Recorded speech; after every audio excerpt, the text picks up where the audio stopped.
And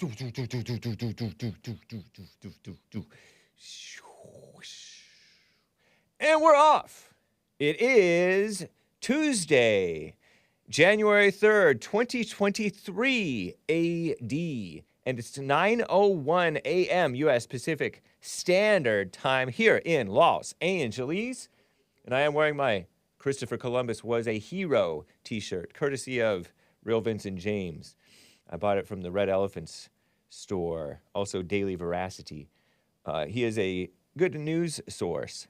And we're going to have a fun, loosey-goosey Tuesday show, I think. Merry Christmas. Happy New Year. My first day back from vacation. A vacation from my problems. Going to talk about Kwanzaa. Happy Kwanzaa, which was the day after Christmas. And I couldn't pass it up because Sleepy Joe and cackling Kamala Harris and their respective wife and husband are wishing everybody pretending like they're Americans and whatever, pretending like this is a good thing. It's not. I didn't know anything about Kwanzaa as a kid, other than I would read about it in the one black comic strip that I kind of liked called Boondocks. I knew a little bit about it from that. Other than that, I never heard of it. Didn't care. Don't know. Don't care. But I learned a little bit about it from Jesse Lee Peterson because he's written about it, because there are actual blacks who think that this is a good thing to celebrate. It's ridiculous. There was a not very ladylike young lady, and I use the term loosely, who tweeted something kind of vulgar at that one Andrew Tate guy who seems to be in trouble. Is it shenanigans that he's in trouble? Is it real trouble? I don't know. I don't know. Andrew Tate? Ever heard of him? Did you miss my recent debates? Did you catch them? They are up. You can catch them after the fact, or you could have caught them live. I will tell you a little bit about them, and I'll also tell you about George Santos. It's just a funny story. I don't really like the guy. He looks like an even softer, more teddy bear-ish Lil Marco Rubio. And I'm no fan of Lil Marco Rubio, for the most part. But perhaps even worse is George Santos, but his supposed lies are just funny to me. And seeing the ridiculous hypocrites overreacting to his supposed lies is even more ridiculous, because they do actual harmful lies, and this guy's comparative lies are harmless.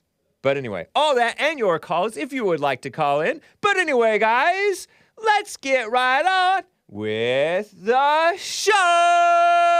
1, 2, 3, 4. Oh, it's the Hake Report. The Hake Report. La la la. Oh, it's the Hake Report. The Hake Report. La la la. Hey, guys! Oh, it's the Hake Report. The Hake Report. La la la. Oh, it's the Hake Report. The Hake Report. La la la. So, how y'all doing? I am fine. What a fun debate last night. Did you catch that? I'll tell you about it in a moment. Seven Sons over on D Live says, I saw your debate last night on masculinity. You were unprepared. That may be true. I don't know. I certainly sat down and wrote a lot in preparation for it, so I don't know what else I could have done to prepare, other than being mentally on it. But I don't know. I don't know what you mean, man. Maybe you can call in to Hake and voice your constructive criticisms. Appreciate that. But let me dive right into this Happy Kwanzaa, because we got to get it over with, right? Kwanzaa. It's a fake holiday from hell, racist holiday from hell, I think JLP called it one time, back when he was calling blacks racist. Now he doesn't call them that. He calls them evil. Kwanzaa's fake. I saw this from somebody tweeted a picture of JLP's from JLP's book, a photograph of his book, and highlighted around an interesting part of it in response to Malik Obama. I'm a fan of Malik Obama. Ever heard of him? The brother or half-brother of Barack Obama. He's all, by the way, which is it? Or what is it? Kwanzaa or Kwanzaa? Meaning one A at the end or two A's at the end. And this guy, Jimmy Hardigan, says, whichever, either way, it's fake. It can't be fake, and it is, says Malik Obama. And so in response, Jimmy, this is on Twitter, tells him, brother, please do some research. I think I have the screenshot of this. I don't know. I'm not positive, though. Please do some research on who Ronald, oh, there it is, yeah. Ronald Everett was born 1941, and he shares a source, The Antidote, Healing America from the Poison of Hate, Blame, and Victimhood, by Reverend Jesse Lee Peterson. He tagged JLP Talk. And indeed, Kwanzaa is fake. In the opening, something, Karanga reminds readers that Kwanzaa is an African-American and Pan-African holiday. I learned about the Pan-Africans. Would you zoom in on that? I don't know if you can, actually. Well, you might be able to. The Pan-Africans are like the first time I ever heard of Pan-Africans is when I was producer for JLP. You know, I'm on his network. And I found this guy this black, who got kicked out of being a speaker at some school in Washington, Seattle somewhere, I think, Washington State. Degenerate still, though, just like the swamp, Washington, D.C., because he was not for the homosexual stuff. Dr. Umar Johnson, guest on the Jesse Lee Peterson show, and he said that he is a Pan-Africanist. It means everything is Africa. All the African diaspora, which I think they use that word for the Jews who are scattered across the earth. But also there's Africans scattered across the earth, Pan-Africans. So it's a fake African-American holiday. That's not a real holiday because African-American, that's dumb. Unless it's like Sion. Sion is maybe African-American. Is she African and American? Because she's African, I think. I heard. And what else? Pan-African, that's fake too. That's identity is blackness. So it's what is your religion to blackness? Apparently it is. Oh, and indeed it does say that. The thing is, the ethnic group composed of so-called African-Americans / Pan-Africans, those aren't ethnic groups. Literally thousands of different cultures with little in common save their blackness. Karanga, I guess he called himself that. He calls himself Karanga. He had an American name at one point. Offers them as a bond. It's a jerry-rigged holiday as cold and loveless as the lump of coal everyone's mother promised if the kids misbehaved before Christmas. Kwanzaa's famed 7 principles, and you'll hear about those from Sleepy Joe and Cackling Kamala. I promise I'll get to that. Clip 11 coming soon, guys. Values of African culture. Dumb. They owe less to anything African than they do to Marxism. Communism. Well, in South Africa, they have communism taking over and blackness taking over. Terrible. So it's a black thing somewhat now. They owe less. Oh, could you close the door? I'm sorry. I left it open because it gets hot in here with all the hot air. But, you know, I'm getting distracted because I'm hearing Nick's voice all loud. He came home from Canada and he's all loud. I think he went to Canada. Okay. Pardon my strange interlude. Karanga said of his holiday that he made up while in prison. In an unusually honest interview in the Washington Compost, hat tip Mark Levin, I came up with Kwanzaa because black people in this country wouldn't celebrate it if they knew it was American. Also, meaning an American came up with it because he's supposedly American. Anti-American, but American. Also, I put it around Christmas because I knew it's when a lot of Bloods would be partying, meaning blacks. Bloods, the gang, I guess it's a gang. Bloods and Crips. Karanga made for an unlikely Santa Claus. He was born Ronald something. Ronald Everett or something like that? Anyway, so that's a little bit of background on Kwanzaa, courtesy of The Antidote, Healing America from the Poison of Hate, Blame, and Victimhood. So let's listen to what Sleepy Joe has to say. And what do you say? Is this nice because he's just well-wishing everybody? Here's Sleepy Joe, Sleazy Joe, and his, what is this, his second wife, whom he married right after that car accident? I don't know. But anyway, this is tweeted out by POTUS. I hate that abbreviation, and then I will get to calls, guys. President of the United States. This guy thinks he's president. Here's Sleazy Joe and Dr. Jill Biden, the first so-called lady, on the day after Christmas. Here it is. Jill and I wish everyone a happy Kwanzaa. During this celebration, millions will gather with their families to reflect on the struggles and triumphs of the past and look towards a brighter future. With each candle you light, we hope your home is warmed by the laughter of your family and friends. Your hands are inspired to creativity, and your heart is filled with determination, faith, and love. We give thanks for the rich heritage of African Americans, which is deep in the story of our nation. In 2023, it's our hope that we'll all remember the wisdom of the 7 principles of Kwanzaa, especially the values of unity and faith, as we work to make the promise of our nation real in the lives of every American. May your Kwanzaa be blessed with hope, peace, and light. Do you think they really celebrate this thing? And in the picture, they have the green and black. Red is for, green, black, and red. The black candle in the middle is the only one lit. It looks kind of like a Jewish menorah, almost. But it has 7 candles, 1 black in the middle, 3 red on the one side, 3 green on the other, unlit. And that's not for you. That holiday is not for you. Irish. Pfft. Am I right?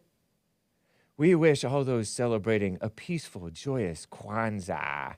A co-tweet between Sleepy Joe Biden and Dr. Jill Biden. Not a medical doctor.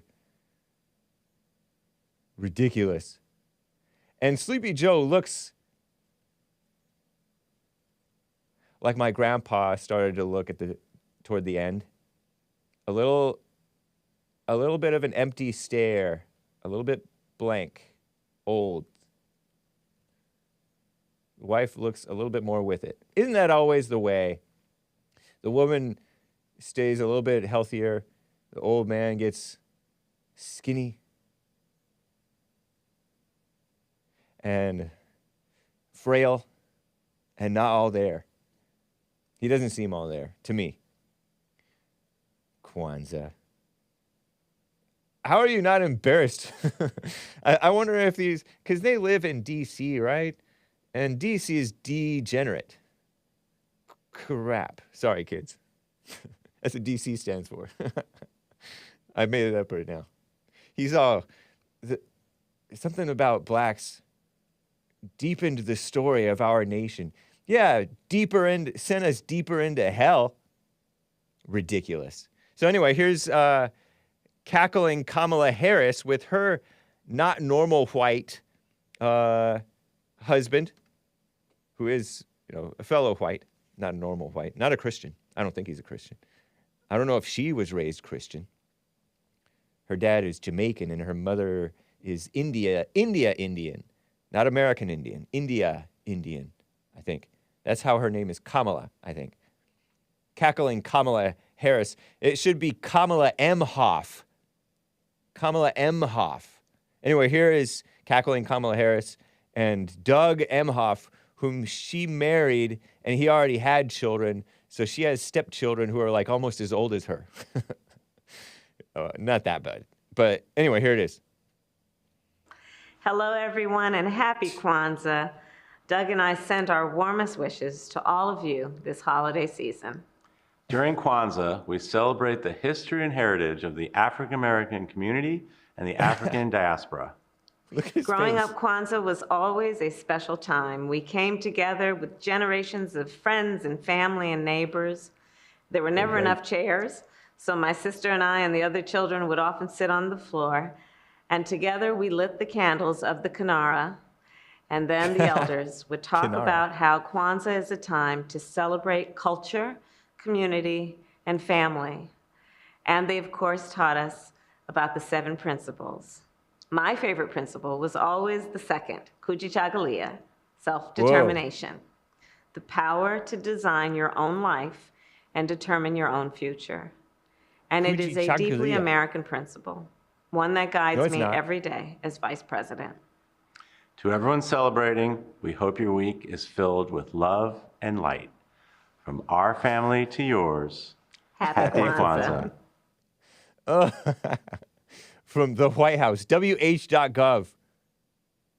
White House in Washington. Washington, D.C., the swamp. Degenerate crap. Sorry, kids. I'm going to have to, maybe have to amend my abbreviation. But he was just wearing that smile. You could tell that was totally off the cuff and from the heart. She's just reading a script, says M.R. Jennings. How do you know that? Kujishamishawa, something like that. I kind of turned it into an Indian word. Self-determination. How about whatever she said, Kujishamishawa, for this beautiful South? Self-determination. The right to secede from the Union. Oh, let me pull this off. This is self-determination from the Revolutionary Soldier. I'm pulling off this postcard from my former friend and showing this beautiful patch from my former friend of the beautiful South. How about this represents self-determination, states' rights, the right to secede from the Union. The beautiful South voted, I think, overwhelmingly, something like that, to secede from the Union. They didn't want to be part of this the North anymore, the oppressive federal government or whatever whatever issue they had going. And then the great honest Abe Lincoln said, no, you have no right to self-determination. We're going to fight you and kill a bunch of you and kill a bunch of ourselves to not allow you the right of self-determination. The Emhoffs are so fake, indeed. Kamala Harris is better at being fake than Doug Emhoff at being fake. Her husband. I'm shaking my head. So anyway, happy Kwanzaa from Evil. Sick. Makes me want to spit. Where's my spittoon? I'll have to get that in a second. Self-determination. Christopher Columbus brought self-determination. Maybe. Nice. Anyway, guys, thank you for bearing with me through that. Let's get to a call or two, guys. You can call in 888-775-3773. Frederick in California is on the line. How you doing, Frederick? Good morning, Hake. How you doing? Doing fine. Happy New Year. Happy New Year. Today your birthday? My first day back in 2023. Okay, your first day back. I haven't streamed since December 23rd, although I did do some beach streams. Did I do a beach stream after that? I don't know if I did. Anyway. I think your debate last night, so yeah, I can give you some pointers. But with this Kwanzaa thing, I'm upset. It's another step in plagiarism, just like they did with the Bible. The 7 concepts of Kwanzaa comes from Mayat, the 7 principles of Mayat. Oh, really? Yes. And if you notice that the government and the Roman Catholic Church and everybody agreed on this holiday because they knew the truth. But now ancient Egyptians are no longer black. Now, but they're not. They say maybe UFOs. Nobody knows. But they agreed to this holiday from this man in prison doing his research, getting knowledge, turning it into wisdom. He didn't write a Bible on it because he knew better. But the same stuff he stole from the African traditions before Judaism, before Christianity, before the Catholics, this is where Kwanzaa comes from. And they said, okay, they can get this because they're not empowered to who they are. Because if we were empowered to know who we were, and we built the first civilization, and we had great kingdoms. That's too much. That's too much knowledge. Too much thought. You know what I'm saying? So they try to sprinkle a little bit to see if their eyes are waking up in black people and be like, okay, this Bible thing, we've been through, look, same principles, stories, do your own research, and you be like, hold on, I see some plagiarism here. And this self-determination thing, in the South, a slave owner can be self-determined, but what about their property? He can be self-determining the too. Union said the slaves need to be self-determined to be free. No, they don't need that. They don't have to be free to be self-determining, because you determine how you are in any given situation, any life, right. any life and you they put in. determined that they wanted freedom and they got it. Some of them did, but it's not about the external situation necessarily. It's about for the this internal fight. Yeah. Of They were brought here. They victims. weren't. It wasn't their country. This is the South's country. We don't need to. There's no comparison between the slaves and the beautiful Southern Confederates. The slaves Why not? did not have any right to the country. The beautiful South had the right to their land that they, as part of the country, they were because they didn't want to be a part of the laws coming down. They were citizens. I talked to. Well, I'm not gonna say that. They But were true citizens, enough, and true basic enough. in the Constitution is the right to secede, I believe. I don't think There is it's no the right to constitutional secede. right not to be a slave. But there is a constitutional right to be. It's a God-given to- right to not be a slave. No, it's not. Sure it is. No, You don't think so? no, it's a God-given gift. So why don't we have It's a slaves God-given gift for some, I guess, maybe, not to be slaves. It's just a situation in life. It's not a right. There's no right not to be a Okay, slave. okay. If there was a right not to be a slave, then nobody would be a slave. Then why are we fighting in Ukraine if Russia's trying to make Ukraine slaves? I've never And heard that America's Russia's like- trying to do that. I mean, they're trying to conform their way of living into their way of living, right? I don't know, because I've heard that there were people in Ukraine who want to be Russian. So there's a fight going They on wanna be between. slaves? What's that? No, I They don't know wanna if they be want to be occupied slaves. by I've never. another force. You're the first person I've heard it mention slavery with regard to Russia and Ukraine. Maybe you're right, but I don't know. Okay, let's take, for example, why aren't we helping Palestinians when Israel takes their land? Because we're on Israel's side against Palestine. That's why Russia thinks it can take Ukraine's land. If we're not defending Palestine, it's why not- would we but you- defend Ukraine? I mean, it's a dispute between men over Neither one land. of them are NATO It's nothing countries new. now. Huh? Neither one of them are NATO countries, but we're defending Ukraine. I not- know. It's ridiculous, huh? Yeah. But Russia's like, hold on, you let Israel get away with it. Is that what Why they said? can't we get away with it? That's what they said? That's funny. Yeah, I don't know. And I don't the know point that nor that lady care. made on you about wearing wigs. Oh, that was hilarious. You're talking about the debate now. Yes. I had a debate last night, for those listening, between me and this lady. I shouldn't say me first. Stardust. I've debated her before on Modern Day Debate. Check it out. It was a good And debate. and It the was a good question debate. was, are they making men more effeminate? And by they meant especially like government and academia. I'm all, yeah, big time. They're trying to make, they're trying to, they are, and they're even incidentally doing it in different ways. Some ways they mean to, others they don't. You think you can turn a coward to a hero, or are they born like that? I can't turn a coward into a hero, but God can. God can. Yeah, weren't there people in the Bible who became brave? Some were brave the whole time. King David was brave even as a teenager or a 13-year-old, whenever he was that he slayed Goliath. Some of them it just says turn the other cheek, right? That has nothing to do with bravery or not. How many times are you supposed to forgive the person that attacks you? 7 times 77 or something? 70 times 7. 70 times. What does that have to do with bravery? Or not bravery? I mean, no one can, like you said, you think no it's one cowardice can to make forgive? a man masculine. No one can demasculate a man. It's on that man what he wants to be. How about when from childhood?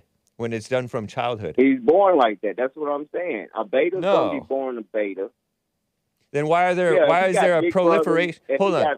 Are there more betas today than in like 100 years ago, say? Would you guess? Not that you were around 100 years ago, but your best estimate. Is there more betas today than 100 years ago? Yeah, are people more effeminate today than they were 100 years ago? No, well, you think men are just as girly? We're just as girly? I don't know. Yes, it's public. It's public more than 100 years ago. Yeah. Now, whether they was in the closet and all the women just, when I was 5 years old, I lived next door to 2 older white women. And I didn't know they was lesbian until they fucking moved. I mean, excuse my language. Until they moved Sorry, on. kids. But it didn't click to me that they just lived together. I was thinking. Right. My mama used to say something. Because you were innocent as a child. But that doesn't mean that... It was... No, it doesn't man, mean that it was more prevalent or less prevalent. When you encourage something gets worse. When you enable it, it gets worse. It doesn't just come out in the open. It gets worse. I mean, silence is almost agreeance with it, right? So if you just don't have an opinion and thought is evil, and you're just gonna let God's will take place, I mean, what do you expect? Yeah, I guess so. Yeah. Anyway, True. interesting, man. You gotta quit, like Jesse. You gotta quit trying to make the anger go away. Be more forgiving. That's the beta logic that's going out there that's being pushed by the mainstream YouTube and the people at the top. They want you to turn other cheek. So when they in rule and doing whatever to the government, letting the Federal Reserve get rich to leave us poor, we'll be okay with being broke.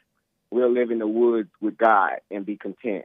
You know what I'm saying? It's like the more content we get, the better they like it. So, but they like us to be comfortable slaves.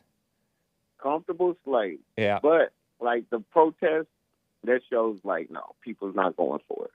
So did you agree with me that they're making men more effeminate, or did you agree with Stardust they're not? No, I believe it's in the parenting, and parents are not parenting the kids, and the television are turning some freely to express themselves the way they want to without the repercussions of they used to be. It's parents and television, not the government and the academia. Yes. All right. Interesting. I think it's all of them. Yes. They keep. But you're right. Parents are very important. You can't function as a person. You work 8 to 9 hours a day. You got to come home. You got the kids. You sleep 8 hours a day. And I mean, the sleep depravity keeps us in a state of weariness. Weariness? People need more sleep than they actually get. And that's why their life can't function. And that's why their thoughts are off. And, it's like torture training. Interesting, man. Appreciate your call. Frederick in California. All right, Hake. Have a good day. You too. Nice guy. Slavery is better than usury, says Ash Wilfley. Yeah, I know. You people are a slave to debt, but then they're more comfortable in usury because they are what do you call it? People are more comfortable in usury because with usury is, from what I understand, lending with a high interest rate, kind of fleecing people. That's what usury is. Let me look it up. I think the word usury is a dog whistle. It's an anti-Semitic dog whistle. The illegal action or practice of lending money at unreasonably high rates of interest. Unreasonable, that's the word I was looking for. Interest at unreasonably high rates. Usury. That's usury. Well, now we have interest rates, interest on the loan, right? And people are on credit card debt and home debt and all that stuff. And people call that usury. And then you're a debt slave or a wage slave and all that mess.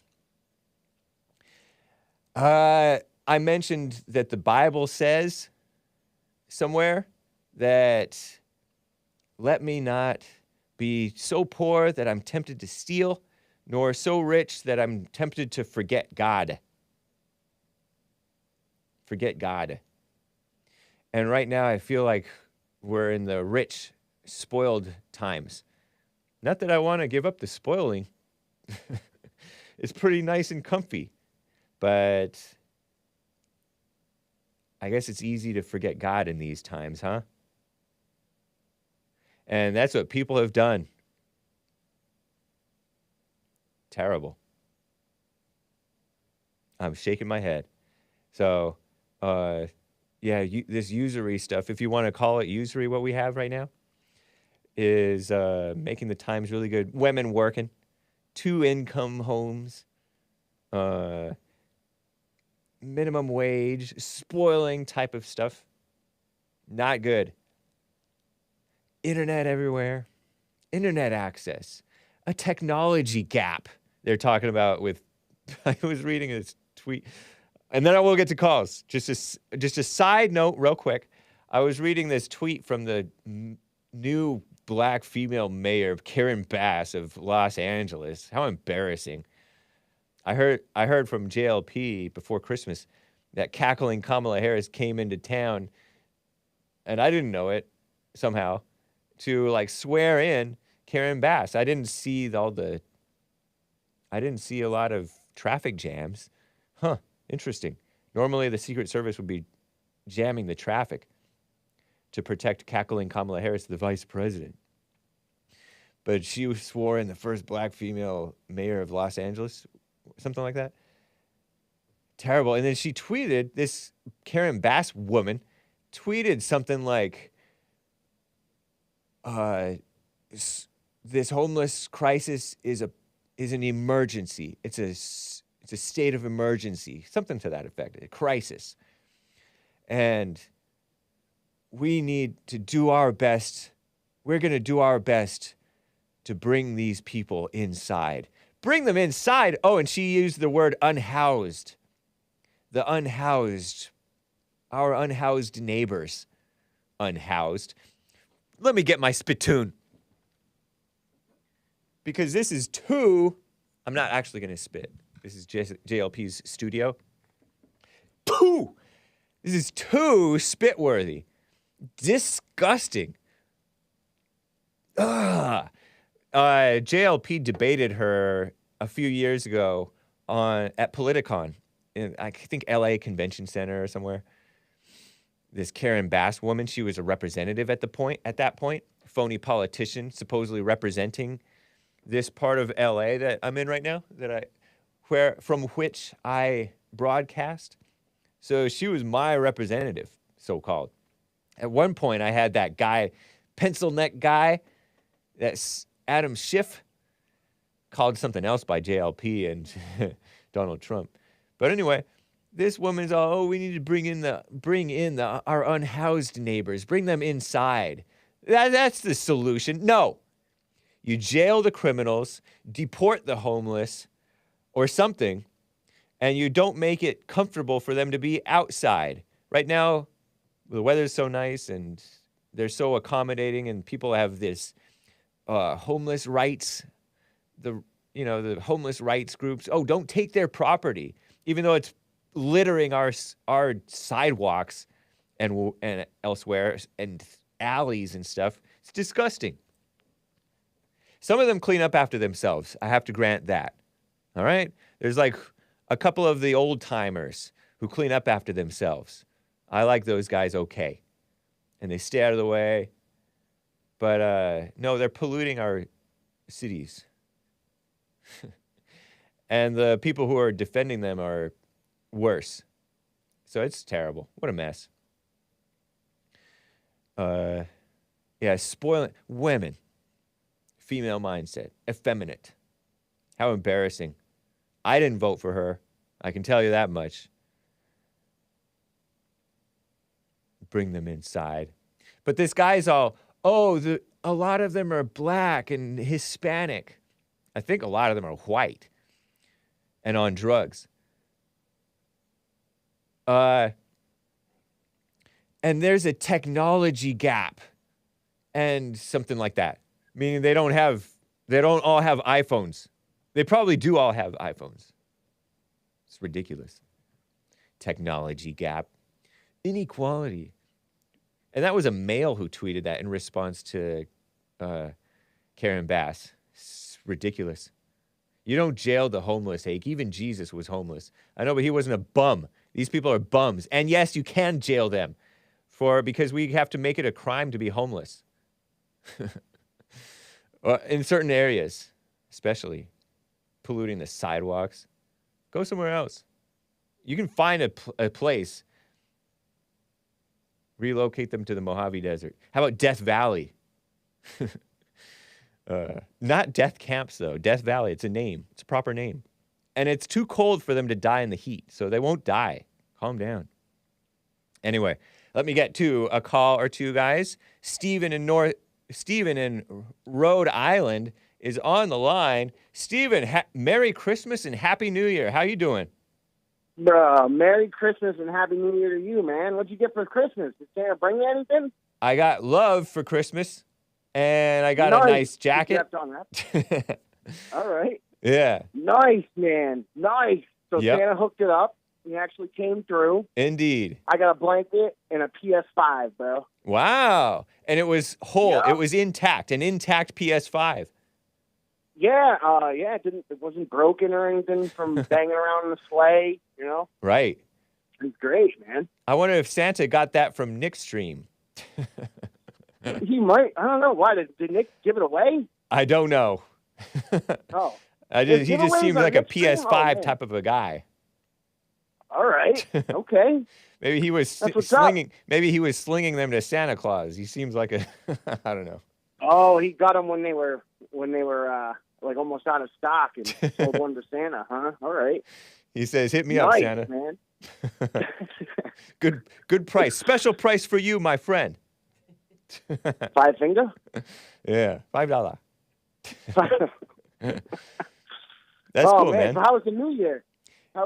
It was great. I don't think I stayed up till midnight on New Year, but I got past the New York New Year, so that's good. And you beat me. I went to bed at 8:30. Right on. I watched a movie for New Year's. I watched it's not for kids, although the guy has a very friendly affable personality. Charles Bronson movie. Is he Indian? Is he American Indian? I have no idea. Death Wish 2. I watched Death Wish 2. I think it's from 1991. Nice. Yeah. I love that movie. That's great. It kind of reminds me of Twisted Metal for those of us who played PlayStation 1 back in the day. Okay. Interesting. You remember that? I vaguely remember the title, and I got PlayStation 1 after I was like in college. And my cousins and brothers all went in and bought a PlayStation to keep at our grandma's house and play Gran Turismo. Gran Turismo? Yeah, yep. Which was a fun game. And Crash Team Racing, which was fun. Very fun to me. I was pretty good at it. Man, I love Twisted Metal. But I got a question for you, Hake. All right. Did you see Pelosi on CNN the other night? No. Nervous Nancy Pelosi. She's retired, right? She's no longer in Congress? Is she out? Yeah. Or is it January 20th that these people are out? She's still going on CNN. I mean, I don't know. Yeah. And she's 82 how years real old. Is that? I'm sorry? 82 years old. Former politician, according to Wikipedia, which I should be going on infogalactic.com. Yeah, so she's out, but she went on Commie Nonsense Network, CNN. And what did she say? It kind of looked like she got ripped up a little bit by the CNN guy there. I don't really? know. It was a sight to see, man. I mean, seeing a liberal fight another liberal it was there's like, two cats fighting over the same mouse. Do you happen to know which liberal was challenging her? I don't know the guy's name. He's older. He's got white hair with glasses. He's got a beard going on. Kind of like a young Chris Kringle. Wolf Blitzer? I think that's who it was. Wolf Blitzer, a mainstay at Commie Nonsense Network. 5'10", married to Lynn Greenwood, who is... I don't think she's black. Oh, yeah, that's him. Okay, interesting. So he was getting tough with her, huh? He's getting kind of bold now that she's out of the government, can't do anything to him. Maybe. Yep. They were talking about homeless people, and oh, good. He pretty much called her out on making them homeless to begin with. It was super interesting. She's from San Francisco, which has a homeless problem. It's pretty disgusting. Isn't San Francisco where they have poop and needles on the street? Ugh. Sorry, kids. Sorry, everybody. But I think so. And I don't know if she's responsible for that, although she could have, I don't know, not been. She said, we feed them. Do you feed them? We feed them. That's not a good thing. You're not supposed to feed the homeless. You feed the homeless, you enable them to stay bums on the street, polluting the street. Yeah. It's pathetic. Yep. But that's all I got, Hake. I just wanted to say hi and nice, wish man. you well, man. Well, I wish you well as well. Thanks for calling. Good to hear from you, man. You too, man. Talk again soon, brother. All right. Sounds good. Take a mania running wild. Indeed, brother. Take care. Stephen in Rhode Island. That's cool. Nervous Nancy Pelosi. She's somewhat charming, honestly. I find her likable. Don't you find her likable? Nervous Nancy Pelosi and Sleepy Joe Biden. I like these people. I was going to mention in the debate about all these effeminate men that are being made to be effeminate. Let me go through these because, liberalism, before I get back to calls, hang tight. Liberalism is by definition effeminate. I mentioned this I don't know if I mentioned it in my debate, but I put it in my notes for the blog post for the debate, right? No man is a liberal, of course. If you're a male and a liberal, you're not a man, and it's bad. The manliest looking guys who are liberals, the Hollywood people who exercise and stuff, so they're fit and they look manly, but they're not. They're like run over by women, angry, pathetic, nasty. Like, you ever see Leonardo DiCaprio talking before like the UN or something about the environment, global warming or whatever? He seems pathetic. He seems petty, angsty, which that's how he acts too. I like him with his acting. Stick to acting, guy. And that other guy, the Born Identity guy, Jason Bourne, he too, I'm blanking on his name, Matt Damon. He too, I think he's a dumb liberal. He doesn't really play that masculine, but he's relatively masculine, right? For the newer guys. But anyway, look at the liberals who are like politicians. The sweatshirt guy. I'm blanking on his name. I don't know his name. Sweatshirt guy who beat Dr. Oz over in PA to become a so-called senator. And he had a stroke and stuff. He has this growth on his neck. It's really gross, but, people have their issues. I don't judge him for that, I guess. Although it's hard to look at. But he looks sort of manly, right? He has this mannish face. And he's tall, I think. And he wears a sweatshirt, which is, I guess, the next best thing to a suit. He looks sloppy in a suit. Not good. Fetterman. Yeah, Fetterman. Fettermale. That guy, his wife leads him around. He's a simp for his wife. So all these grown men, and they take care of their lives. They're quite functional in many ways. They're talented and sometimes likable. but their wives lead them. That's not a man. That's effeminate. He doesn't seem gay, but there's more than one way to be effeminate. Just like Sleepy Joe. Sleepy Joe's wife leads him around. These guys, too, you got to cut them some slack because they seem to have health issues. They seem to be not all there mentally, too. Fetterman and Sleepy Joe. And their wives are running the show in certain ways. Look what they did to The Rock. The former WWF or WWE pro wrestler Dwayne Johnson. He's like this harmless, silly man now. You can't take him seriously, even his movies. Joel Friday, who's normally here every other Tuesday, he will be here next Tuesday. Joel Friday said, he had some good early movies. The Rock. Teddy Bear Rhino, Adam Kinzinger, another dumb liberal. Poor Lion, Ted Cruz. I don't know if it's fair to call him a liberal, but with anger, you are a liberal, not a man, right? Simping for women by standing against Trump. Ted Cruz is not as bad as Adam Kinzinger.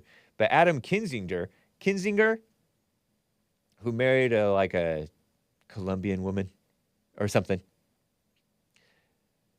They're like standing against Trump. Cringe.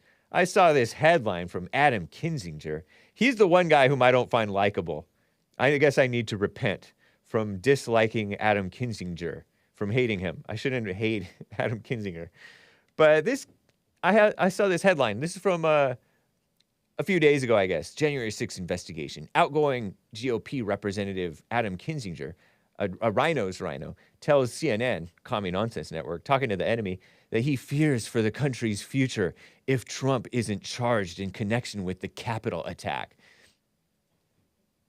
Pooh! Please, you don't fear for the country. I don't know if I believe him. Does he really fear for the country's future if Trump is not charged for the January 6th, which is coming up, the anniversary of which is coming up, Patriots, mostly peaceful Capitol protests anniversary? It was not a good day, honestly. But a lot of patriots showed up and they loved the country and they wanted integrity again. But we don't have that. So I like all those guys for whom I mentioned, but it's not personal. Ted Cruz, Sleepy Joe, sweatshirt guy, I guess. I don't know. But they are effeminate, not good. Conservatism is about logic, strength, real love, a solid moral foundation. But conservatism, I heard it on Nick's stream. Every conservative institution gets infiltrated by its enemies and becomes liberal.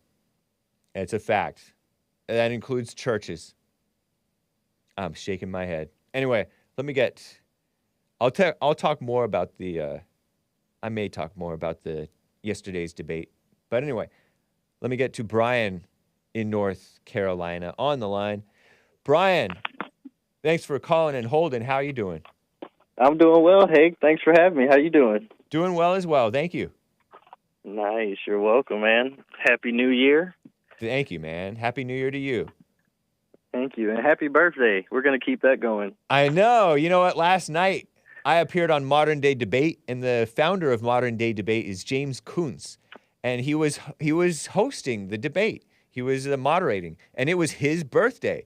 And he was excited to be hosting a debate about, are they turning men more effeminate, on Modern Day Debate for his birthday, which is cool. And so I'm like, right. Happy birthday, man.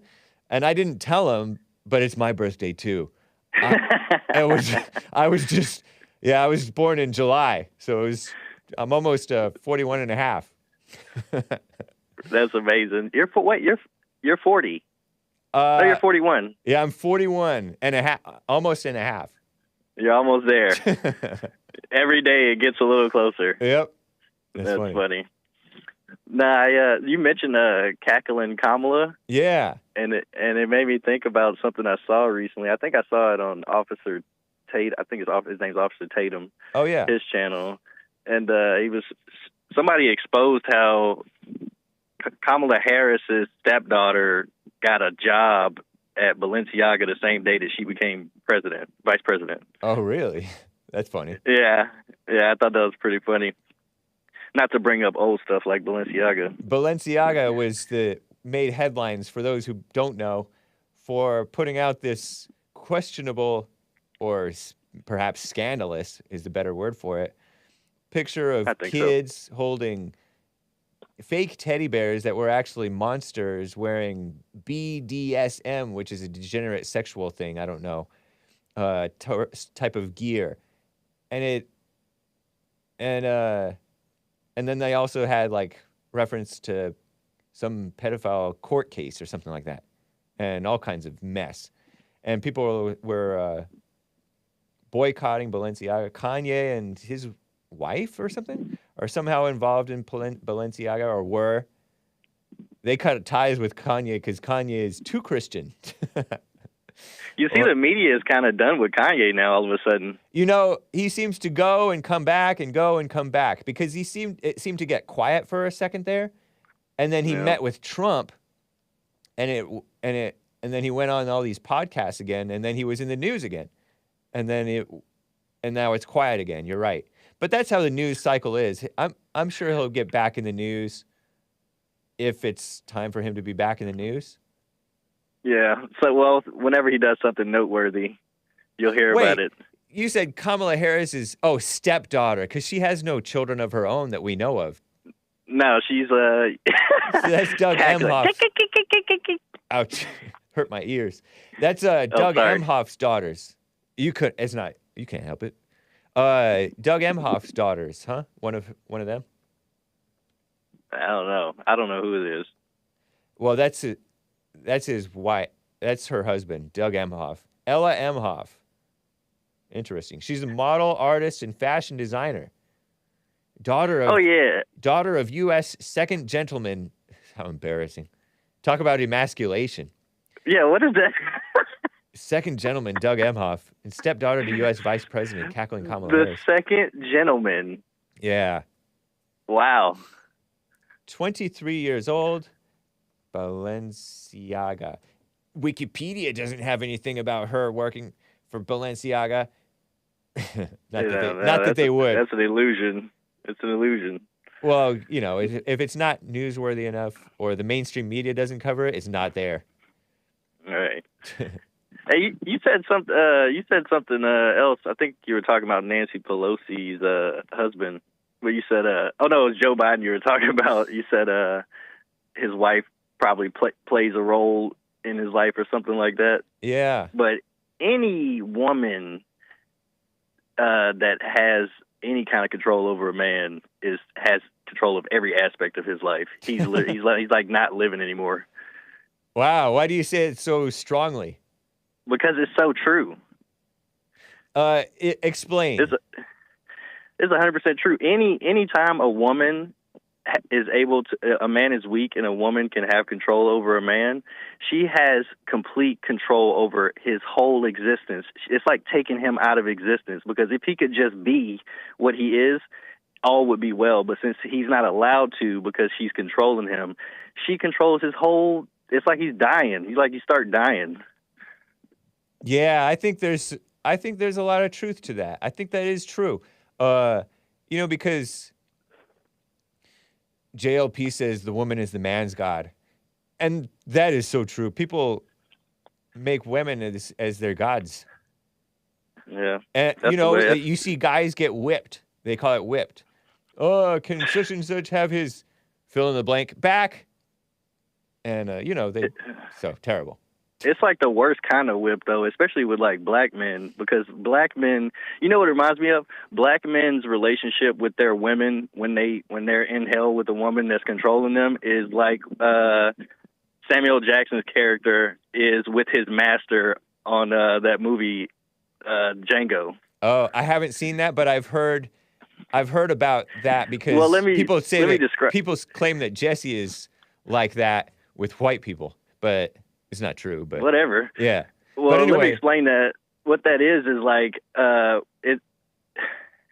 it's like it's like the black man knows that she's wrong, but he can't. Although he can't admit she's wrong, he'll try to stand in front of her and do something the opposite of what she's doing, and it's just it's like two people that want to be the master going back and forth with each other, and they both just look like complete idiots.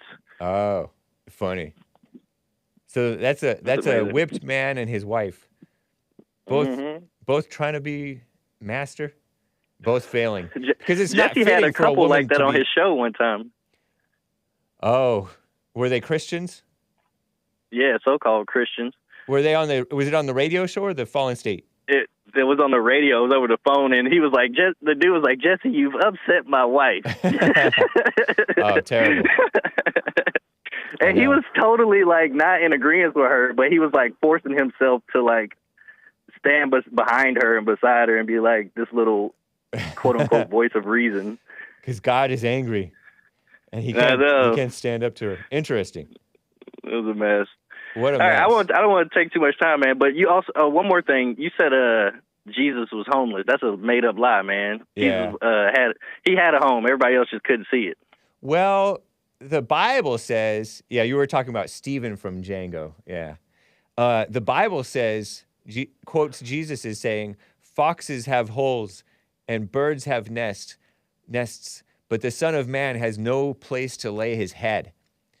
And so people use that to say he was a homeless immigrant or refugee, and not white. I know it's basically the anti-white, anti-Christian people lording it. But anti-conservative anyway.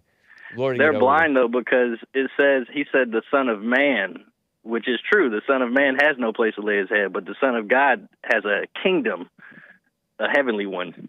Right. He did say, I'm going to prepare a place for you. But he is the Son of Man as well as the Son of God. Because this is true. He called himself the Son of Man. So this is true. He wasn't homeless. Like, he wasn't homeless and in the way like these scumbag homeless people today. And now I'm adding words to it, calling them scumbag homeless people. I know. What the heck, Hake? So much hate. Anyway, Brian, good to hear from you, man. Appreciate it. Same to you. Take care, Hake. All right, you as well. Guys, how about some music? Christmas music. This is from David Meece, 1990, Our Christmas compilation. One Small Child. Enjoy, guys. He wrote it in 1971, I think. I know I will like it, and I'll be back for the rest of hour 2. Hang tight, guys.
See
Isn't this nice?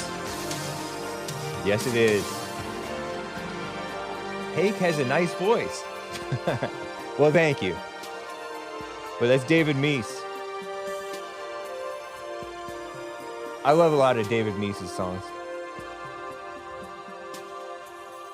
David Meece, M-E-E-C-E, One Small Child. Classic song. It was covered by some female Christian singers that were popular back in the day as well. Is this Celine Dion? Asks Wrinkled Hands Bing Bong. Volume quiet. Yeah, I know it's an older song. So if the volume was quiet, guys, those of you on the video feed, probably on the audio feed, I might be okay. I don't know. John Frederick, my apologies. I don't know if there's much we can do about it. It's hard to know. Isn't Christmas over? No, it's not over. And I'm not just being stubborn and holding on to Christmas because I'm nostalgic and want Christmas to not be over. It's actually not necessarily over, depending on how you celebrate your Christmas. You're better than this, Hake. No, January 6th is Epiphany. That's when the three wise men came and brought Jesus gold, frankincense, and myrrh. Jalopy reminds us, they brought Jesus gold, man. J.S. Urban Adventures, he was a vagabond, a traveler, different from a hobo or a bum on the street. Yeah. People saying Jesus was a homeless refugee immigrant. Was Mary and Joseph homeless? No. They traveled to Bethlehem to get counted for the census. They took the censuses more seriously than we take the censuses nowadays, right? I guess that was well before the fall of the Roman Empire. When did the Roman Empire fall? Christmas music is still played on the radio, says Dasher Brett. Nice. Well, thank you for bearing with me through that beautiful music. Shout out to David Meece. I'll be playing more of him in coming times, I hope. So yes, check out my Are They Making Men More Effeminate debate, Stardust versus Hake on Modern Day Debate. I have a blog post about it. I have it on my Substack blog post about appearances or whatever. And happy birthday again to James Kuntz. And by the way, I uploaded, speaking of debates, I uploaded that other one that was taken down right away about Kanye West, which he calls himself Ye, because he says Kanye West is his slave name, but I respect the slave names, and I respect him too much, I guess, to call him Ye. I debated a man named Aircraft Sparky, a combat veteran. I think he was a combat veteran.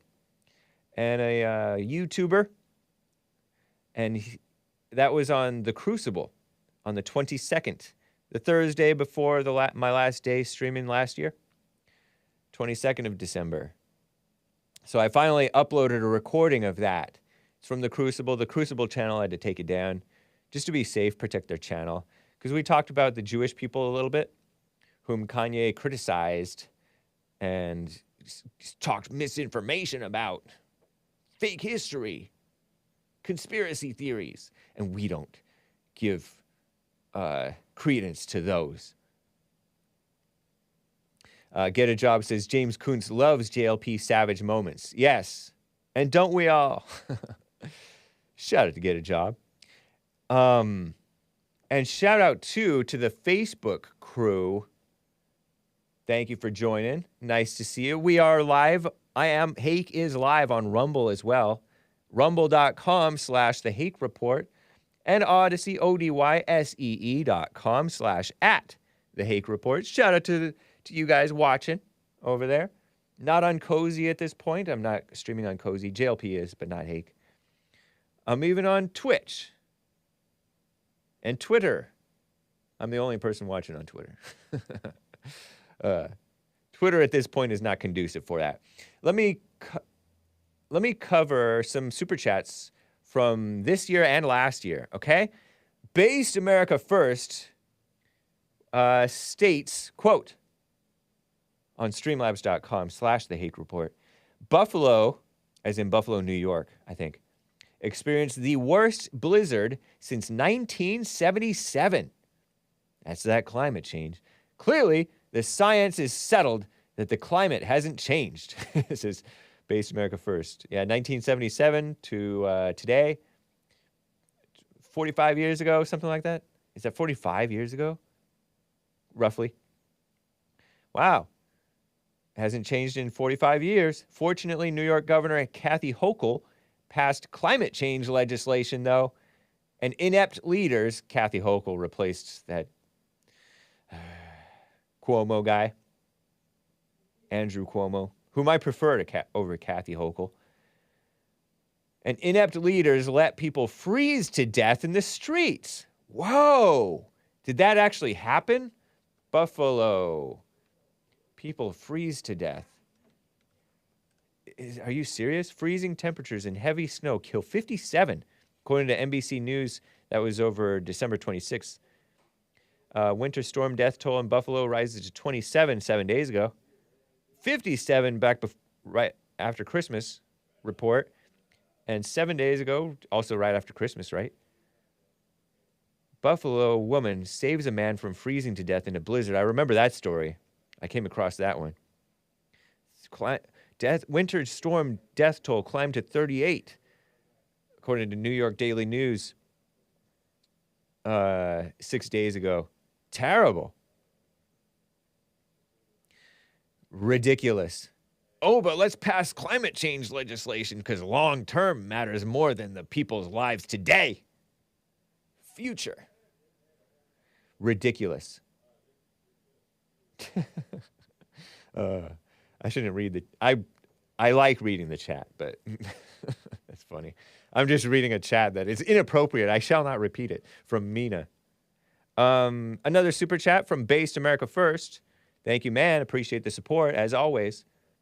And that's cool. You guys are giving threes now. $3. After I complained about the $1. They give me one. You guys give me $1. I get 48 cents. Anyway, that's PayPal, really. It's PayPal. It's not Streamlabs.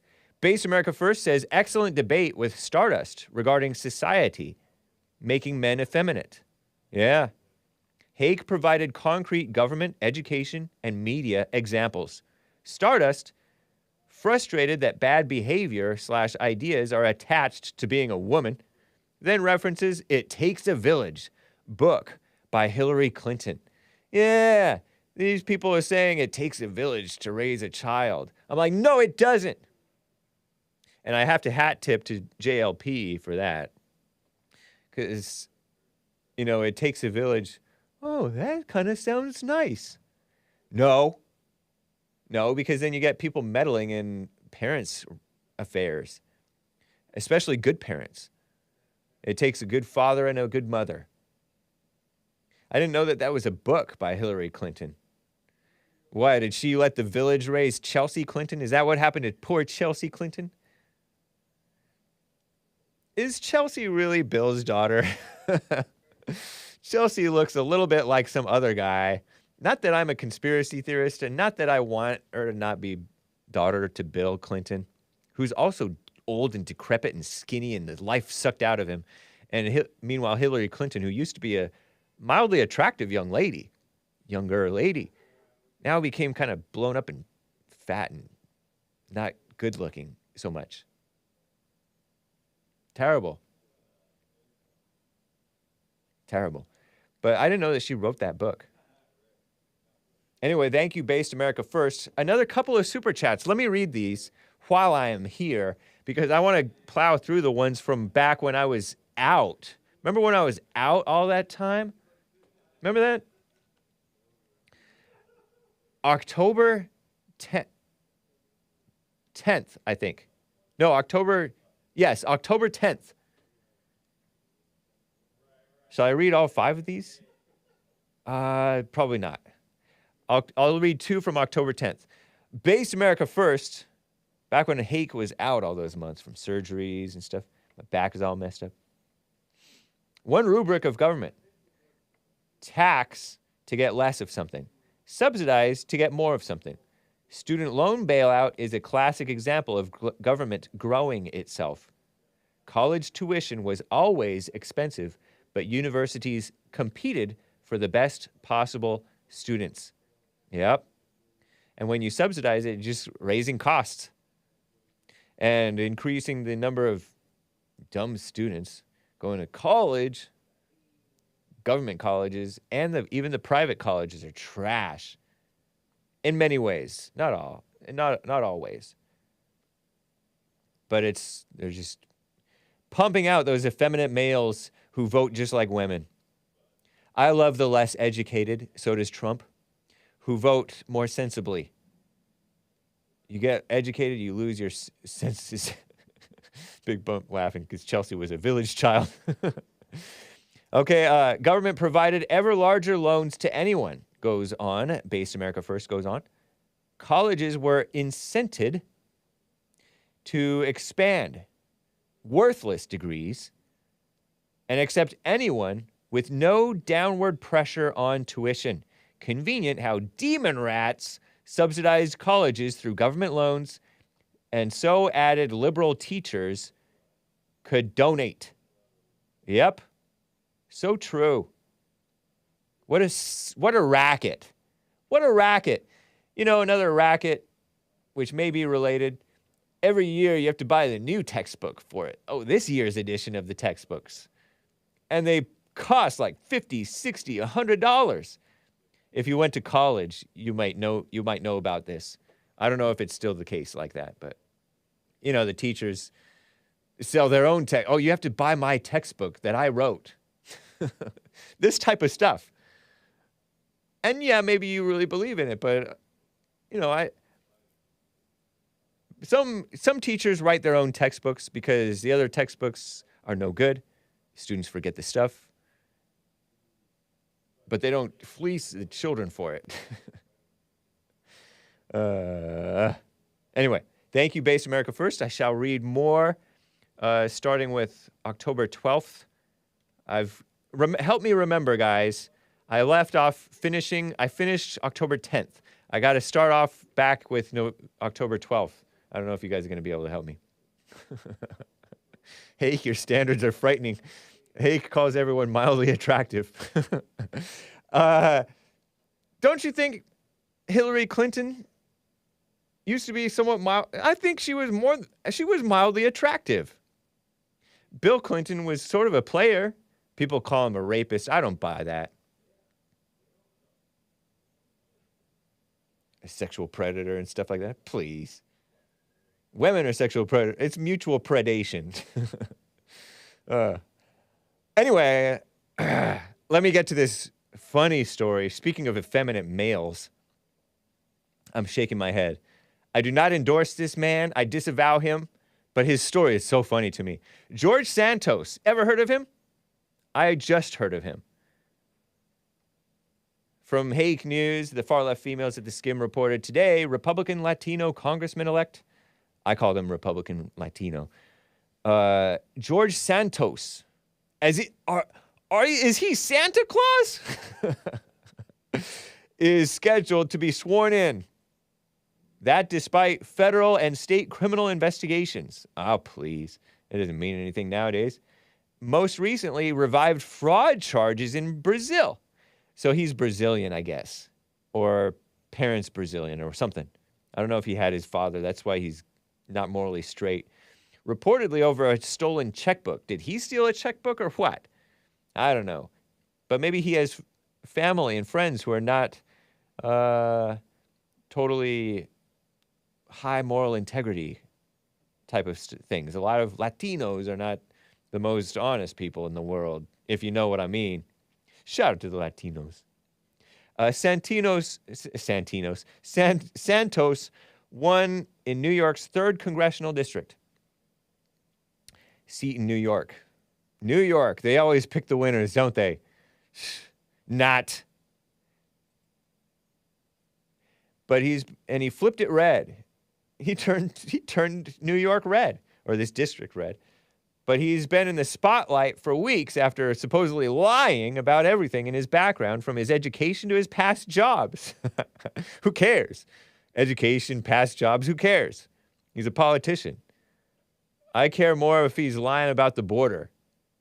I care if he's lying about the don't say gay thing. I heard that he supported the don't say gay bill, which is not what it was called. Not that he's from Florida. He's not Cuban. He's Brazilian. He's New York. Now he's facing bipartisan pressure to resign. Bipartisan usually means evil because it's rhinos and demon rats working together to push something that everybody can agree on. And if everybody agrees on it, you know it's the crowd. The crowd goes into hell. What are you going to want to do? Follow the crowd into hell? So I say, don't resign, man. Be shameless. I said, be shameless like the blacks. You know, like Al Sharpton. Shameless. He's said all kinds of horrific things, lies, destructive. Dumb blacks are dumb for listening to him and believing him, I guess. And people and evil media, evil for propping him up and giving him a platform. I guess you can't blame him, though, because he's very entertaining as a black. I've never thought of Al Sharpton as being entertaining, but, when I play clips, I'm entertained. He's a sick, evil person. He used to be fat and ugly, and now he's skinny and ugly.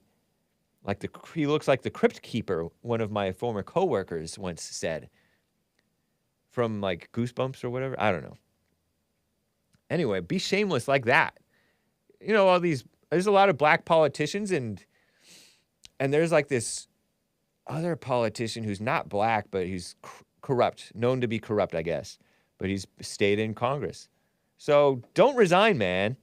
You won that thing. Everybody, the politicians have worse lies than what I'm about to read from him, okay? So this is from the mainstream media list of George Santos's falsehoods, which they claim continues to grow amid what they characterize as an apology tour. And that's from the far-left outlet, The Hill. I'm calling them far-left. Some people would probably call them center-right. I don't know. Santos admitted Monday that he'd made false claims. I have some pictures of him, just random headline pictures, really. You guys can get a look at him. And that's why I don't support him. Look at that face. Would you support a face like that? He still has baby fat on him. He's 34 years old with baby fat. He's not. Look at him. Doesn't he look like a even softer version of what's that guy, that Cuban guy? Republican. I call him a rhino. Marco Rubio. Doesn't he look like Marco Rubio, except soft and even more teddy bearish? Poor guy. Maybe he just has this thing. Maybe he has one of these thyroid things that makes him look more girly, effeminate. Terrible. He almost looks like he could be manly. And then he puts on these glasses looking all not morally straight. And all these not morally straight outlets are covering him. And they're not on his side because he's a Republican. By not morally straight, I mean radical homosexual outlets. LGBTQ Nation covered him. Ex-boyfriend of gay MAGA congressman-elect. Says he lied about other stuff, too. Look at that face. I don't know. You could almost see a little bit of handsomeness and masculinity deep down in there. Let's bring it out of him in 2023. Santos admitted Monday he'd made false claims about his work and education background after a New York Slimes report, the failing New York Slimes, highlighted a number of resume discrepancy. Did I embellish my resume? Yes, I did, Santos said in a Monday interview with City and State New York. I don't know if this was recent or last Monday or what. The GOP congressman-elect, I heard he ran on being gay. Terrible. So shame on New York for voting for him. But once you're in, stay in, man. The GOP congressman-elect set to take office in January, sworn in today, I heard, when the next Congress convenes, despite a growing chorus of calls from both sides of the aisle for his resignation. Please. He's no different from the rest of you guys. Well, maybe. But not really. At heart, no. Here's the roundup of lies Santos has confessed to so far. Worked for top Wall Street firms. Who cares? Who cares about that? He confessed in a New York Post interview Monday to misrepresenting his work experience after he claimed to have worked directly with Goldman Sachs and Citigroup. Well, that's a plus. You didn't work for those? Oh, okay. I'm happier. Because aren't we supposed to hate Goldman Sachs, us little guys? I heard we're supposed to hate them because they are in cahoots with the government against the people. Commie capitalism, I call it. I'm being serious. Goldman Sachs and Citigroup, I'm fine with him not having worked there and lying about having worked there. Aren't you? Anyway, I lost my place. Santos said he used a poor choice of words in describing his relationship with the firms. He'd merely done business with them through his work at another company, Linkbridge. I worked at Linkbridge. Okay, well, that's better. That's a plus, man. Where he'd served as vice president. I will be clear about that. It was stated poorly, Santos said. Here's another one. And who cares? College? Who cares about college? Do you go to college? Graduated from Baruch College. He claimed he gotten a degree from Baruch College, in 2010. He admitted Monday that he hasn't graduated from any institution of higher learning. Well, that's a plus, man. That's a plus. I like him better. Don't you? I didn't graduate from any institution of higher learning. I'm embarrassed and sorry. Oh, come on, don't be embarrassed for having embellished my resume. I own up to that. We do stupid things in life, he told the New York Post. Am I the only one who thinks this cracks me up about this? I'm on your side, man. Well, I'm on the side of what's good. I don't know if there's anything good in this man. But I don't know. Exposes what a joke our country... the people in Congress are worse of a joke than this guy, to me, because they're like destructive to America. In a separate interview Monday with New York area radio station WABC, Santos defended himself by saying there's a lot of people overstate in their resumes or twist a little bit. I'm not saying I'm not guilty of that. This one is really funny to me, and I think you guys will like it. Here's another lie that he is a proud American Jew. On the campaign trail, Santos had claimed to have a Jewish heritage, at one point calling himself in a position paper, a proud American Jew. A position paper. What is a position paper? That's when you write a paper for what? For like to take your position on a debate or something? Like, what's a position paper? Is that college? I thought he never graduated from any institution of higher learning. What is this? Anyway, he called himself a proud American Jew, according to a document obtained by The Forward. So the mainstream media is like digging into this guy's life. He called himself a proud American Jew. That's funny. In a paper, written down. His campaign also put forth the story that his maternal grandparents had fled anti-Jewish persecution in Europe during the Second World War. Santos told the New York Post on Monday that he'd, quote, never claimed to be Jewish. Quote, he continues, because I learned my maternal family had a Jewish background, I said I was Jew-ish. Reminds me of the Black Hebrew Israelites calling the Jewish people fake Jews because they're only Jew-ish. They're not actual Jews. That's what Santos said. He also identifies religiously as Catholic. Well, that's kind of a good thing because, the Catholics, they got their issues too. But a lot of the Jewish people, they're like overboard with this victimhood stuff. They identify too much with the blacks, the black victimhood thing. 70% of them voted for Hillary Clinton, I heard, in 2016, according to some guy I interviewed. By some guy, I mean this guy who got out of prison recently, Christopher Cantwell. It's there on YouTube, but it's hidden by YouTube. Not by me, by YouTube, I think. But anyway, he called himself a proud American Jew. I guess you're in New York, that's what you do. And anyway, if there's some Jewish background in his maternal family, doesn't it come through the mother? Maternal means mother. I don't know. I guess he doesn't have quite the cleverness to get away with his lies, so he's not that... I shouldn't say that. Not that Jewish. You didn't get away with it. But anyway, because Jewish people are very high IQ, I hear. High verbal IQ. Anyway, He also said, moving on, he owned 13 properties. George Santos does not own any properties. Typical millennial. He's 34 years old, right?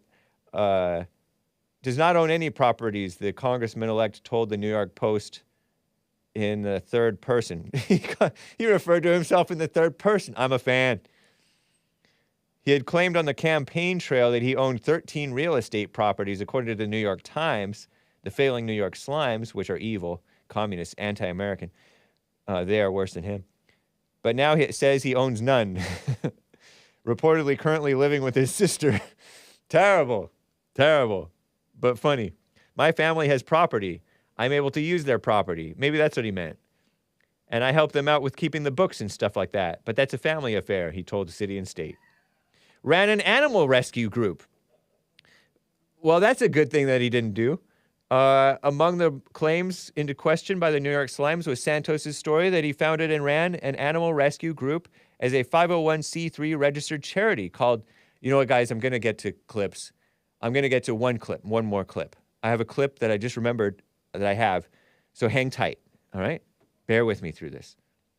I'll try to plow through this and make it fun. Okay, so he had founded and run an animal rescue group as a 501c3 registered charity. That's tax exempt. Tax deductible donations can go to 501c3. Bond is a 501c3. Nonprofit organization, non-denominational Christian church, by the way. But anyway, called Friends of Pets United. The IRS couldn't locate a charity by that name, the Times reported. Santos insisted to City and State he'd worked on the nonprofit, but never claimed to fly solo in the group. I was the guy picking up poop, cleaning, getting people, doing campaigns online, Santos said. Whatever. This one is funny. It's funny to me. George Santos claimed he lost 4 employees in the Pulse nightclub shooting. Santos claimed in an interview with WNYC last month that his company, quote, lost 4 employees, unquote, in the Pulse nightclub shooting in Florida way back in 2016. Remember that? July 2016, I want to say. Omar Mateen, a Muslim guy, he went to this gay nightclub called Pulse Nightclub in Orlando, Florida.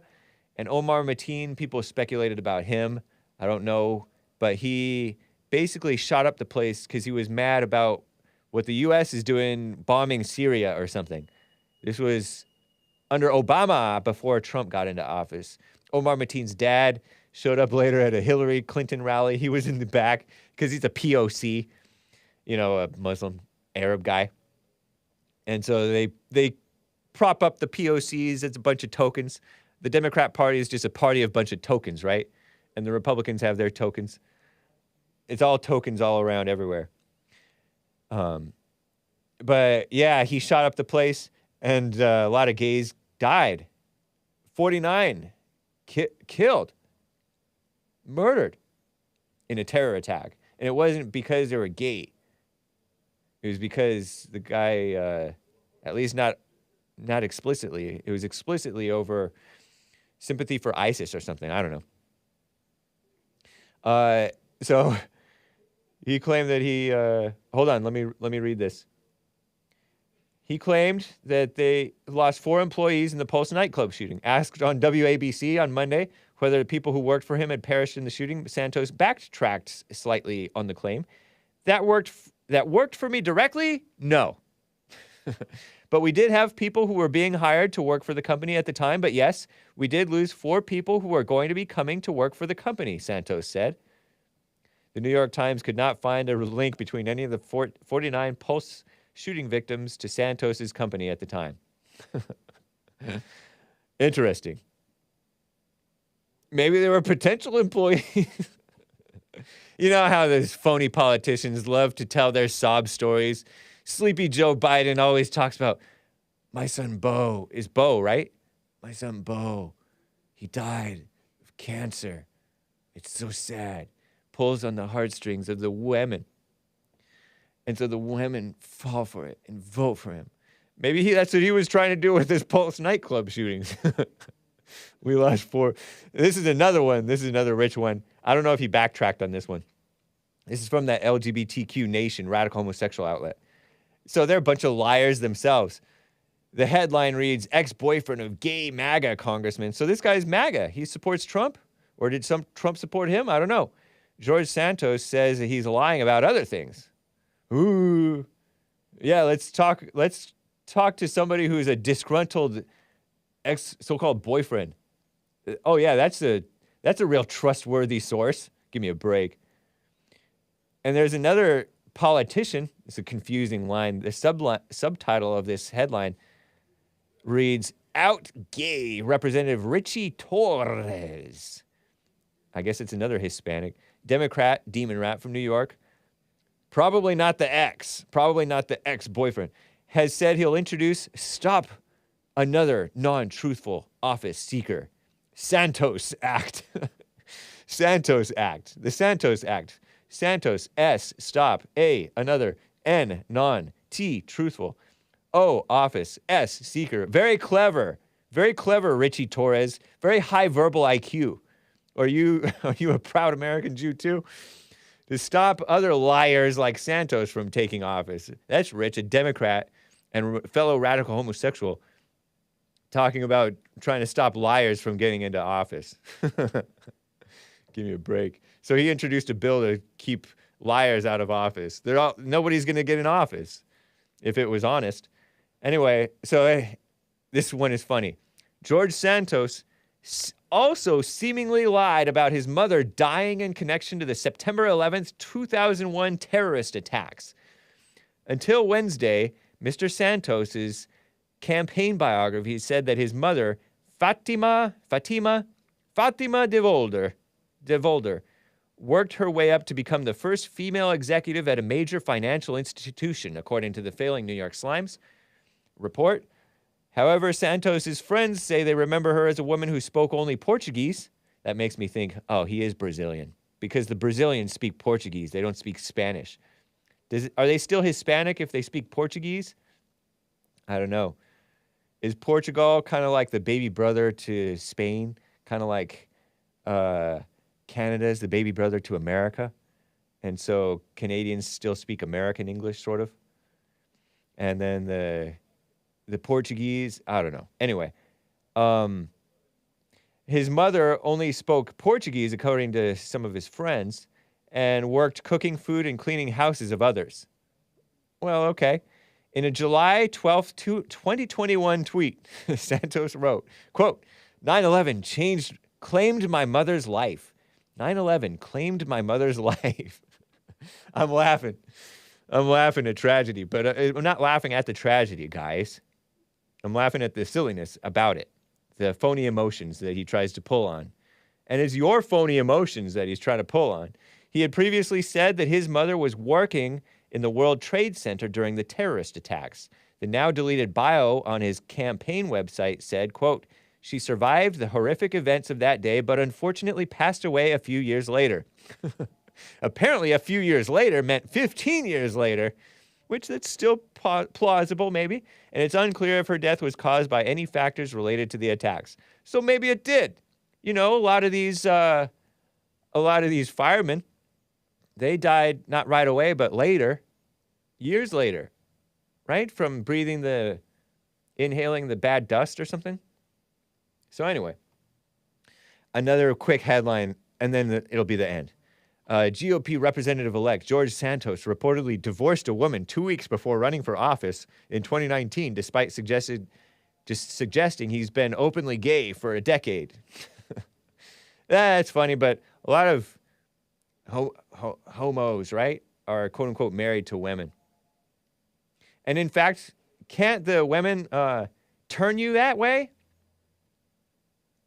if you're weak like that? Straight as a rooster, and then come out gay as a robin after just I don't know. I feel like that can happen. So the New York Slimes headline read, as his life of fantasy comes into focus, George Santos goes to Washington, Mr. Santos, under scrutiny for lies about his background, is set to be sworn into Congress on Tuesday. That's today, even as records, colleagues, and friends divulge more info about his past. Who cares about his past? That's by Michael Gold and Grace Ashford. What a mess. Terrible. Okay, so as promised, I got to get to this clip. Clip 13, guys. This was from a tweet from 2019. I just came across it from Ava DuVernay. I think a Twitter troll tweeted a reply to either JLP or me or somebody. And Ava DuVernay is that woman who made that cringy, lame movie Selma about MLK. Another dumb, lame TV series is like When They See Us, I think, about the Central Park 5. Bunch of fake propaganda, right? Ava DuVernay. She's a black female young movie maker. And so she tweeted this clip from NBC News from way back decades ago when MLK, Martin Luther King Jr. Oh, is it just a pic? Oh, yeah. Okay, let's show the picture. And let me see if I have the clip. I'll drag the clip into the folder. Ava DuVernay tweeted, an ignorant question leads Dr. King to offer a strong lesson in black history in 2 minutes flat. And notice that this is from 2019. This is before it became trendy. It became trendy in 2020 to capitalize the B in the word black. Even this black female radical did not capitalize the B in black. Just a side note. In 2 minutes flat, I can tell that he's slightly irritated. Oh yeah, the woman can pick up the weakness of the man. That's MLK, the man. Okay, let me read this. But also determined to break it all the way down, which he does brilliantly. A king. Oh, gosh. So the headline from NBC says, Martin Luther King Jr. explains why black Americans face more obstacles than white European immigrants. So that's the headline. I'm going to drag this clip into the folder. I was not fully prepared. Hake unprepared. Fired! Give it a minute. I'm going to drag it into the folder. But MLK, I've learned more about MLK from different people, including the Fallen State guest, Chad O. Jackson of Uncle Tom 2. UncleTom.com. Check it out and type in JLP as the promo code when you go to Salem to buy or rent the movie. I guess you can rent it maybe. For a discount. I think you can still maybe get 30% off, not sure. But check it out, guys and gals, if you have not already. It's an excellent film. And check out, more importantly, more pertinent to this MLK guy. Oh, the file has an issue. Let me drag it in again.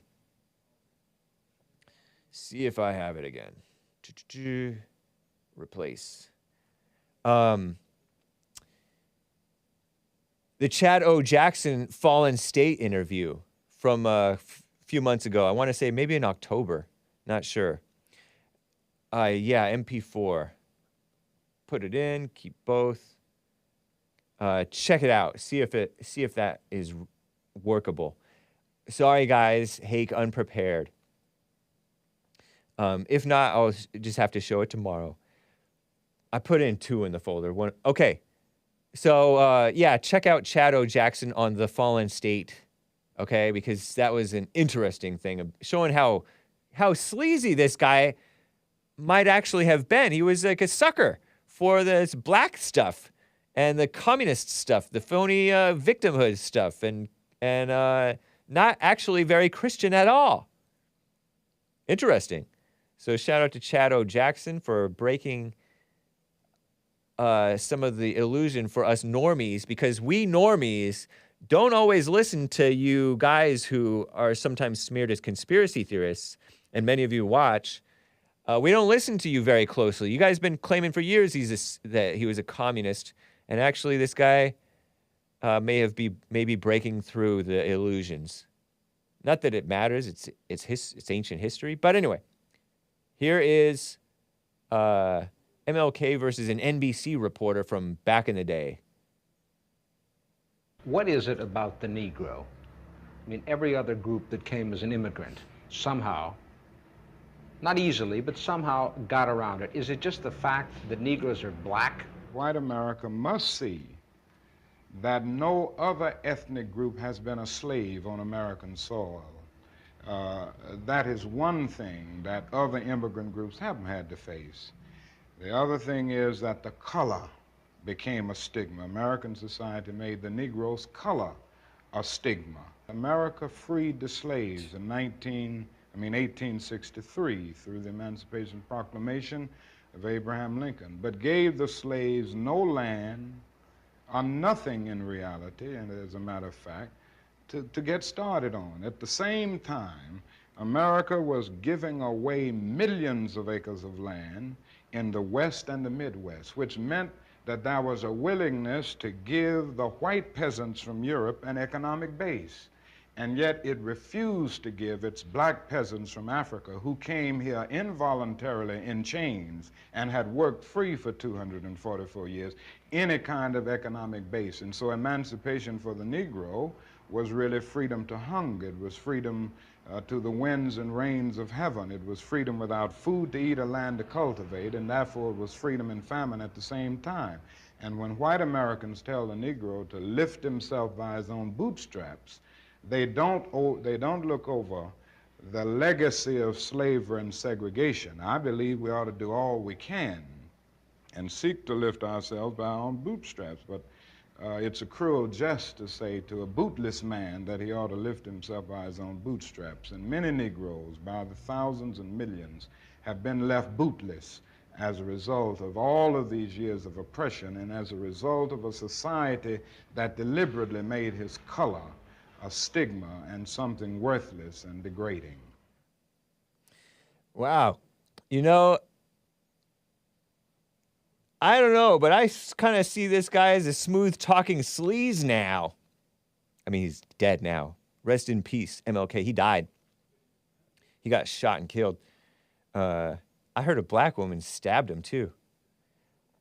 But anyway, talking about being given stuff. I don't know if the whites were given stuff, but the blacks were. There's plenty of. This is the land of opportunity, and it at one point used to be tough to live here. And then I'll get to your super chats. I do see them coming in on Odyssey and elsewhere, guys. It used to be very tough to get here, to live here. People would come here, it was tough, and sometimes they would go back because it was too tough. Now it's cushy. It's so cushy that people coming over here, and yeah, sometimes they can work and make major money. But please, and be thankful. Slavery and segregation. Maybe we shouldn't have gotten rid of slavery then. I think it was not necessarily such a good thing, especially the way we did it. With the war, killing all kinds of... What's worse, murder and war? I mean, killing and war or slavery? I think war is worse than slavery, I think. Very destructive. And then the so-called, what did they call it? Reconstruction? I think that I see that now with like the communist, oh, this is nice sounding words. Nice sounding words. This guy's talking out of both sides of his mouth, he was, I think. You'll notice that the commies try to give an olive branch to the Christians or whoever's popular at the time, or whatever narrative is popular at the time. Say, oh, I believe he should be lifting himself up by his own bootstraps, but he doesn't have boots. Give me a break.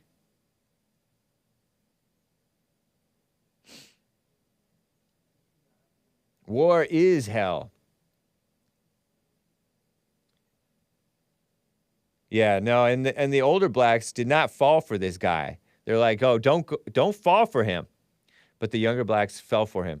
And the mainstream media fell for him. Has the mainstream media ever been for what's right? I don't know if they've ever been for what's right. I know they're worse. They feel like, it seems like they're worse now than they ever have been, in my mind, at least in America.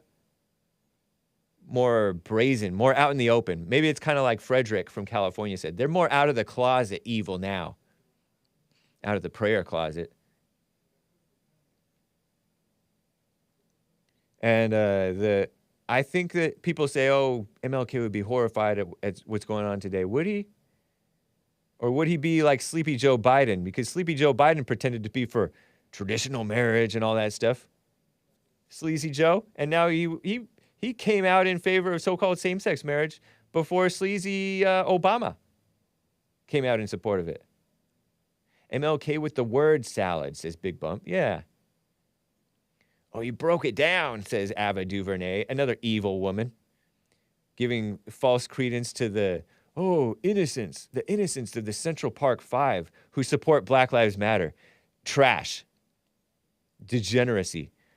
Another making effeminate of anybody who supports Black Lives Matter. No man supports Black Lives Matter, by the way.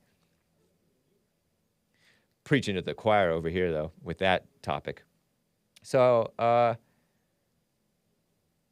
blah, blah, blah, blah, blah. That's all I hear from you, MLK. Blah, blah, blah. Speaking of blah, blah, blah, blah, blah, blah, blah, blah, blah, blah. Remember that girl? I forgot to show this not very ladylike quote. Do I have it? Oh, yeah, I have it.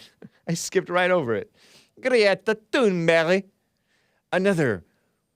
Oh my gosh, I'm running out of time. We'll get to your super chats, guys. Another world movement leader.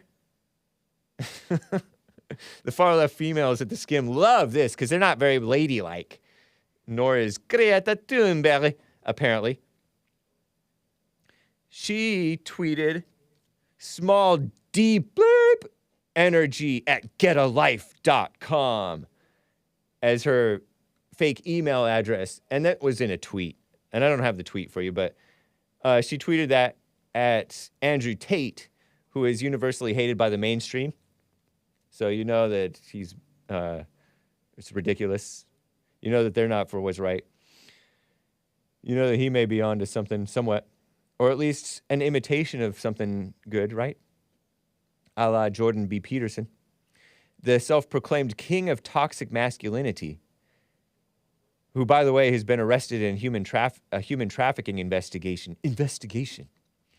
I wonder if that's a selectively investigated human trafficking thing. New Year's resolution, clean up the apartment like Greta cleans up the planet, says these ladies at the skim, fangirling over this little girl, mentally ill Swedish child. But she's not a child anymore. She's 18 at least. I want to say she's 18. Maybe 19. So now we can make fun of her and not get attacked by the anti-bullying bullies who hate you, who hate your freedom of speech. But yeah, because Andrew Tate was like, oh yeah, I own a bunch of cars and they pollute the earth. You want to see a list? And so she's all, yeah, email them to me. Oh, he's all, please provide your email address so I can send you the list. And she's all, okay, yeah, it's small D-word energy. Because, you know, that's a meme that people, Reddit bro types. Apparently Greta Thunberg is a Reddit bro tier woman saying small D-word for boop, you know, the men's private part, energy. Get a life at getalife.com. Clever. Oh, everybody loves it. I think it got like millions. I think this tweet got millions of likes. Over 1 million likes. People were saying it was bots who liked that tweet. That just shows you how unladylikeness is celebrated by the world. Not a good thing. Cursed are you when all men praise you, or women. Am I right? Greta Thunberg. Yeah, so like if you act tough or show off big cars and stuff like that, people are like, oh, he's compensating because he has a small fill in the blank. Sorry, kids. degenerate, evil, nasty, shameful, shameless, degenerate. I think I might have said degenerate twice. Disgusting females. So that's gross. Greta Thunberg. That's the update on her. You should have been in school, been more ladylike. But no, your ego was pumped up. I'm trying to imitate her voice.